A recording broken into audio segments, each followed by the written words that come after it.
Bonjour tout le monde, bienvenue à l'émission Marcaro, l'émission de langue roumaine. Aujourd'hui, on n'a pas une émission en roumain, on a une émission en français 100%, à moins que notre invité veuille essayer un peu. J'aurais trop peur de massacrer la très belle langue roumaine. Vous allez Catherine vite Poganat, comprendre en français. bienvenue à Marcaro.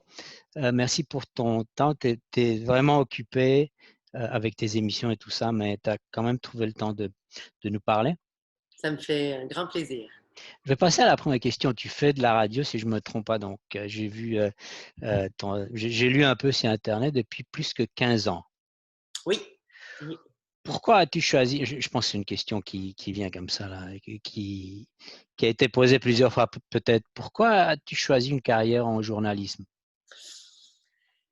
J'étais pas certaine de ce que je voulais faire. Savais que je voulais faire un métier de parole. Ça, je le savais.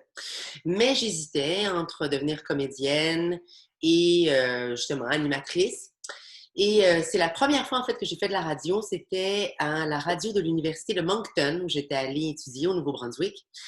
Et dès la première émission de nuit que j'ai animée, c'était de minuit à 2 heures du matin, une émission de musique alternative. J'ai tellement aimé ça que c'est devenu évident, je pense, à ce moment-là que c'est ce que j'allais faire dans la vie.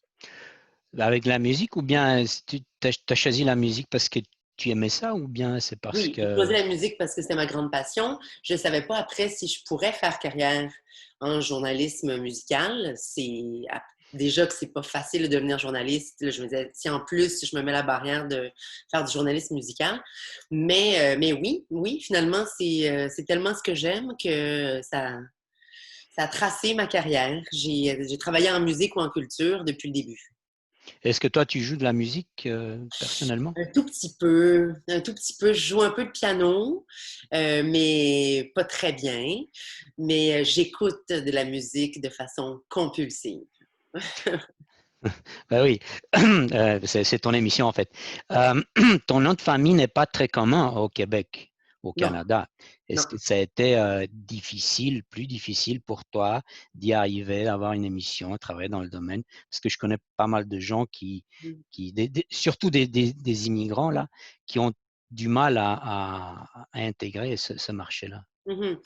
Moi, je dirais que mon nom m'a plutôt servi parce que Pogonat, en plus, Pogonat, ça a une sonorité, on ne sait pas trop d'où ça vient. On n'arrive pas à placer le pays nécessairement. On sait que ça ne vient pas d'ici, mais on ne sait pas trop de où. Donc, il y avait quelque chose de mystérieux, je crois, qui m'a peut-être aidé. Les gens se massacraient mon nom parfois, mais se souvenaient du pogo.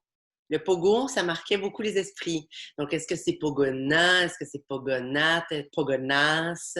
J'ai tout entendu, mais le pogo marquait beaucoup. Donc, à la limite, c'est presque devenu comme un nom d'artiste. Hein. Pour les Roumains, le nom Pogonat a quand même une signification Oui. euh, assez connue là. Est-ce que tu peux raconter un peu ton histoire roumaine si on veut? Avec Margareta Pogonat? Oui, exactement. Oui, oui. Ben, c'est que moi, en fait, c'est dans ma famille en plus. Margareta Pogonat est une petite cousine de mon père. Donc, oui, je sais, j'ai la chance, je ne l'ai jamais rencontrée, mais j'ai la chance d'avoir dans ma famille la Catherine Deneuve de Roumanie. Et mon père était comédien aussi. Mon père a été comédien en Roumanie longtemps et quand il est arrivé ici, il s'est mis à enseigner le théâtre. Ben, il a essayé d'être comédien, mais de la même façon qu'on disait tout à l'heure que c'est pas toujours évident quand on est immigrant de se faire une place dans un milieu comme le journalisme ou comme le théâtre. Quand il est débarqué dans les années 70 à Montréal avec son gros accent roumain, il n'a pas trouvé de travail comme comédien, mais il a trouvé du travail comme professeur de théâtre. Donc, il a travaillé à l'École nationale de théâtre un peu, mais surtout à l'Université de Moncton au programme d'art dramatique. Ouais. Je ne sais pas si tu connais Septimus Sever, un comédien d'origine roumaine qui a eu un théâtre. Bon, il est décédé là, ça fait Mm-hmm. quelques années. Il y en a pas beaucoup qui ont réussi Non. de percer là-dedans là. Non. Particulièrement, bon, je pense que ça va être de plus en plus facile, mais particulièrement dans les années 70, ou c'est ça, il y a quelques dizaines d'années, c'était extrêmement difficile, voire impossible. Ouais. Tu penses que maintenant, c'est plus facile qu'avant? Je dis pas que c'est plus facile, mais je crois, ou j'ose espérer en tout cas, que on va entendre de plus en plus d'accents et que ce sera plus un problème. Tu penses que c'est plus difficile au Québec qu'en New Brunswick, par exemple? Ah, c'est que le milieu est très différent au Nouveau-Brunswick. C'est que déjà, la population francophone est une minorité. Donc, ça crée une autre dynamique. Comme les francophones sont minoritaires, ils ont peut-être un autre rapport aussi aux différentes communautés qui arrivent. Ça, c'est vrai qu'il y a peut-être un rapport différent. Bon, je vais te poser une question qui n'a rien à voir avec la musique, mais plutôt avec le journalisme. En tant que journaliste, comment tu t'expliques la quantité de nouvelles contradictoires par rapport à la crise de la COVID? Parce qu'on lit quelque chose Oui, le matin, oui, le soir, on lit le contraire. le contraire. Oui, Et parfois dans la même heure. oui. Oui. J'ai l'impression, mais là, c'est dans un moment comme ça où il y a une couverture journalistique omniprésente. C'est un sujet dont tout le monde parle. Tous les médias, mais tout le monde aussi dans la vie de tous les jours. Quand on parle autant d'un sujet, j'ai l'impression que ça crée forcément des dérapages constants. C'est-à-dire on vérifie moins les informations. Les informations changent aussi assez rapidement. Mais en plus, je pense qu'il y a peut-être pas moins de rigueur, mais la quantité de sources dilue l'information. Et comment faire la part des choses Mhm. en tant que Très journaliste, compliqué. mais aussi en tant que lecteur. Oui, oui. Et surtout, je pense dans ce cas-là, très précisément, comme en plus c'est un domaine flou avec un nouveau virus, je crois que même dans le corps médical, on entend tout et son contraire. Mm. Ça, c'est le pire, je pense. Hein. Oui. C'est pas évident de trouver la bonne source. Non. Mais que signifie la liberté de la presse pour toi? Mm. Je m'y suis beaucoup intéressée. D'ailleurs, la première fois que je suis allée en Roumanie adulte, c'était pour faire un reportage sur la liberté de presse 10 ans après la chute du communisme. Et je m'intéressais à justement c'était quoi la situation, quelle liberté avaient les journalistes en Roumanie à cette époque-là. Ça a été super intéressant. J'ai rencontré vraiment toutes sortes de monde. Et c'était pas évident. Je sais pas quelle est la situation en ce moment, mais 10 ans après la chute du communisme, il y avait justement beaucoup je pense, de journalisme sauvage. Il y avait aussi encore, je pense, un certain contrôle ou désir de contrôle de l'information. Donc, ceux qui étaient plus dissidents, parfois se faisaient un peu taper sur les doigts. J'ai connu des journalistes qui avaient vraiment à se battre, en tout cas pour justement une information libre et qui avaient l'impression de continuer à se battre en 99. La liberté de la presse, c'est un des fondements de la démocratie.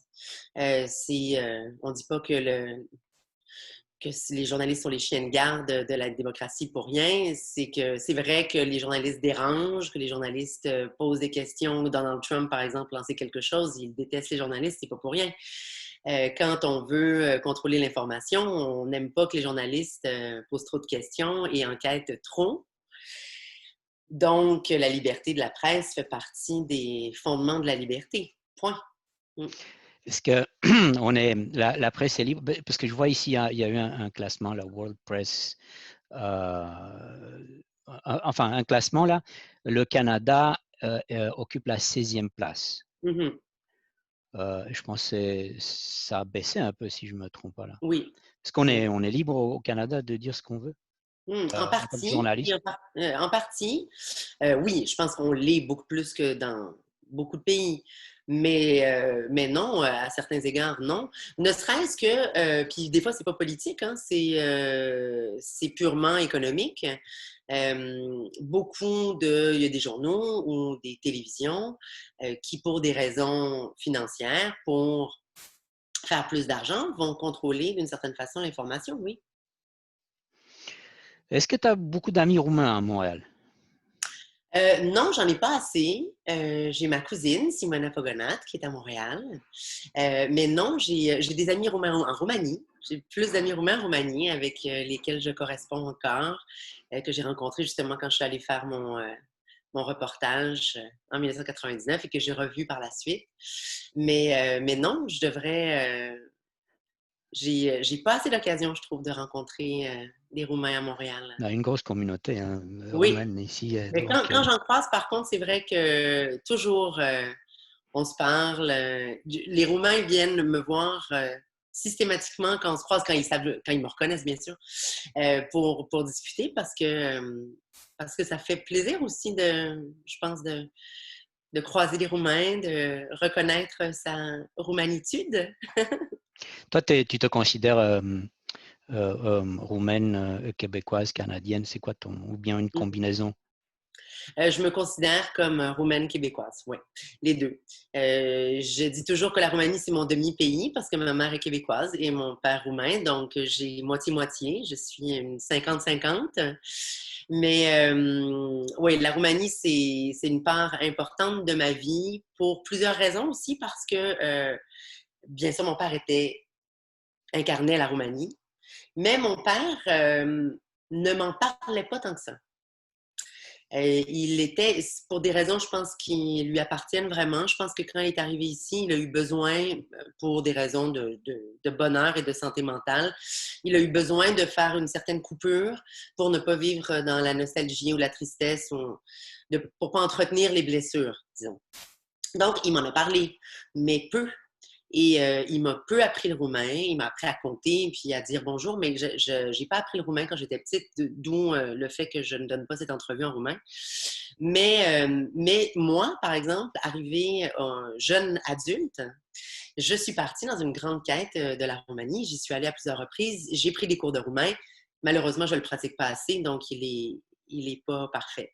Mais pour moi, ça a été vraiment une révélation. Quand je suis allée, j'étais allée petite, mais quand je suis allée en Roumanie adulte, c'est que j'ai découvert des facettes de moi.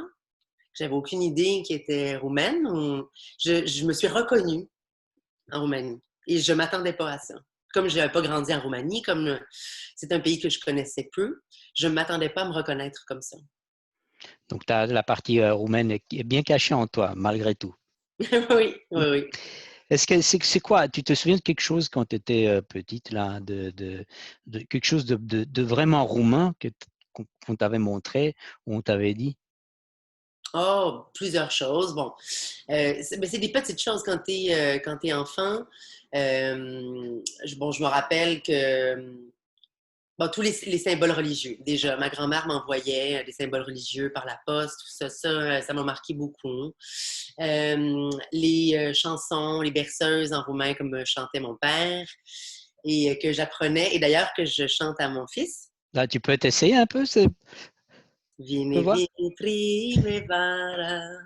Bon, Ah, ouais, très mais, bien.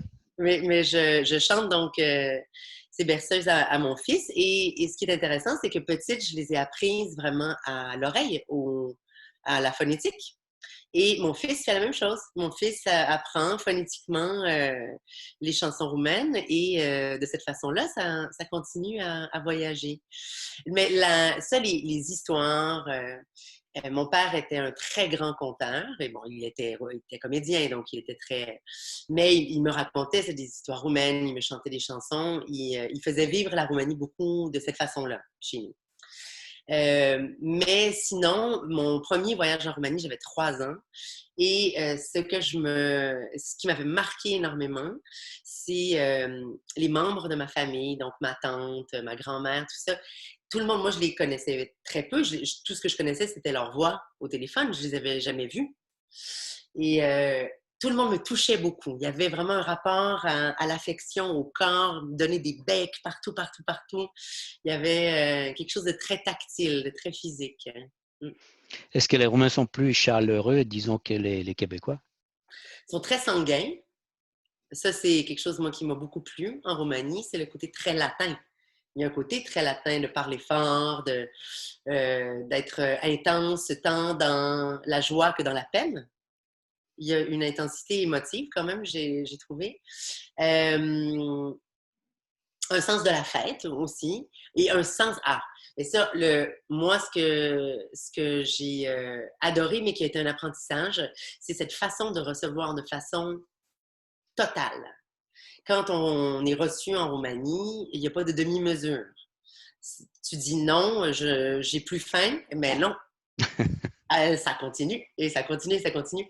Et cette abondance-là, ou en tout cas cette générosité qui paraît sans limite, qui est très étonnante parce que on croise pas, je trouve, ce genre de générosité-là dans beaucoup de cultures.